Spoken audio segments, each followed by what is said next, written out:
Good morning. Today I'm going to read the story Across the Alley, written by Richard Michelson and illustrated by E.B. Lewis.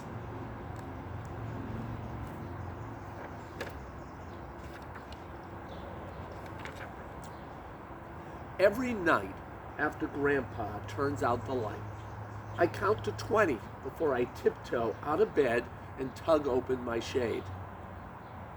Across the alley, I know Willie is doing the same. During the day, we don't play together. But at night, when nobody's watching, Willie and I are best friends. And there they are.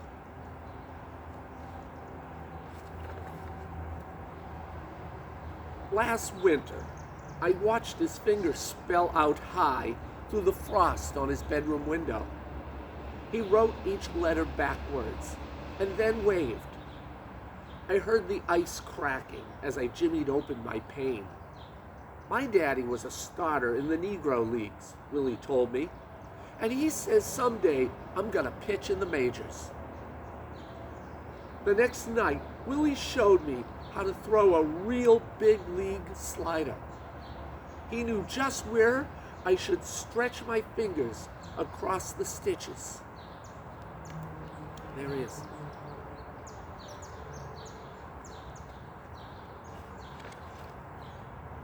When spring comes, I sit out on the stoop. Down the street, the other boys are always batting and having fun. I see a grounder run full steam through Willie's legs, like a rat racing for the sewer. Then a pop-up drops out of Willie's glove. Now that it's summer, we open our windows wide and play catch. Most days, I'm Sandy Koufax, and he's Satchel Paige. Some days we switch. There it is.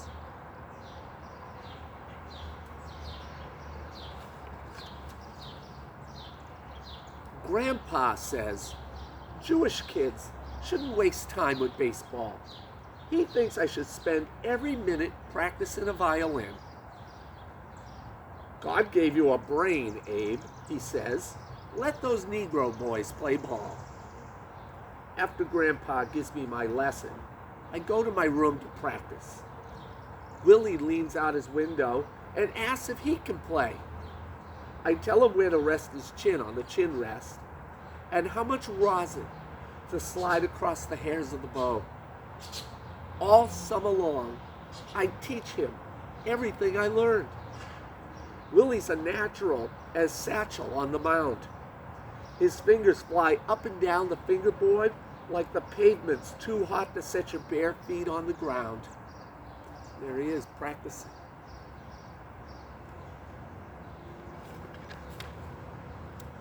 You'll be the next Joshua Heifetz, Grandpa says proudly one night when he comes to turn out the light.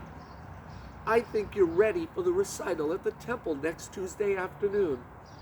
My palms turn sweaty like I've been caught throwing a spitball. I want to tell him it was Willie, but I can't think of anything to say. There he is.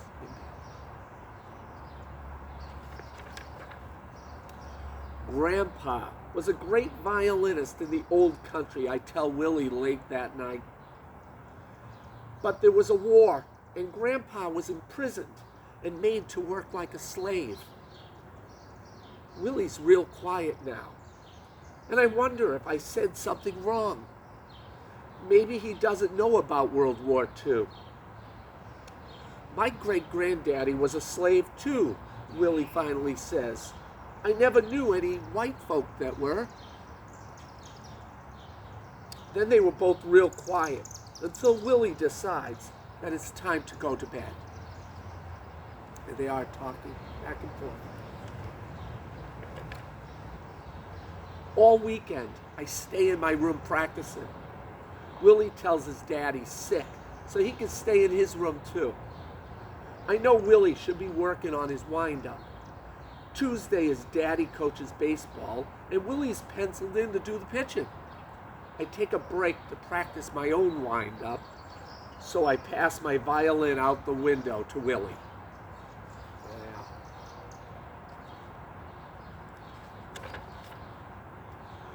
Soon, my arm's spinning like the Coney Island Ferris wheel, and his bow's kicking up so much breeze, there's not a single fly left to swat in the city. We're both working so hard, I don't even hear Grandpa open my door. There they are. First, Grandpa looks at me, and then at Willie, and then he turns back toward me one more time. I'm holding my breath real tight. You'll be the next Joshua Heifetz, Grandpa finally says, and then he shows Willie the correct position of his bow. So now he's showing Willie how to do it.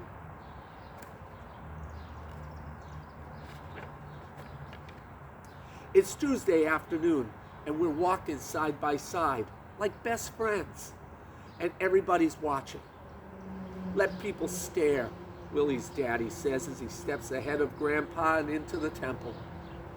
Ignorance comes in as many colors as talent. When Willie and his daddy sit down, most people get up and slide across the aisle. That opens up seats in front for Grandpa and me. There they are walking.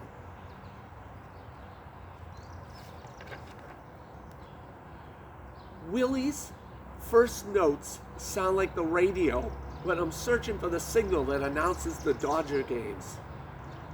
But then Willie closes his eyes, and you can tell by his face that he's found the right station. When Willie sits back down, the clapping is so loud, you'd think he just walloped a homer. I tell Willie he sounded great, but he's already rushing me toward the door.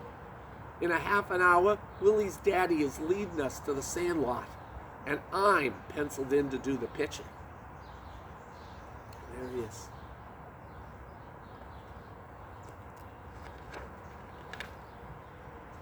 I'm standing still, but my stomach feels like it's stuck riding the roller coaster. My first pitch flies over the batter's head. I stare down at my feet, but out of the corner of my eye, I see Grandpa standing between Willie and Willie's daddy. They're all cheering me on. There they are.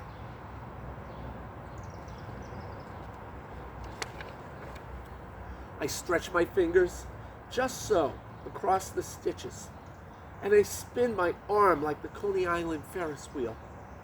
My next pitch slides straight over home plate. Beautiful pitch. Everybody's cheering him on. The end. I want to read this little piece at the end. In the Torah we read, "You shall love your neighbors as you love yourself." And at every Passover Seder, we recall what it's like to be strangers in a strange land. Many Jewish precepts call for treating all people with respect. Point out to your children the historical similarities between Jewish and African American experiences. A history of slavery, of being ostracized in the countries in which they live, their long-standing lack of access to educational and work opportunities. Take advantage of the biographies of famous figures mentioned in this book to continue the discussion and learning together. I hope you like the book. Have a nice day.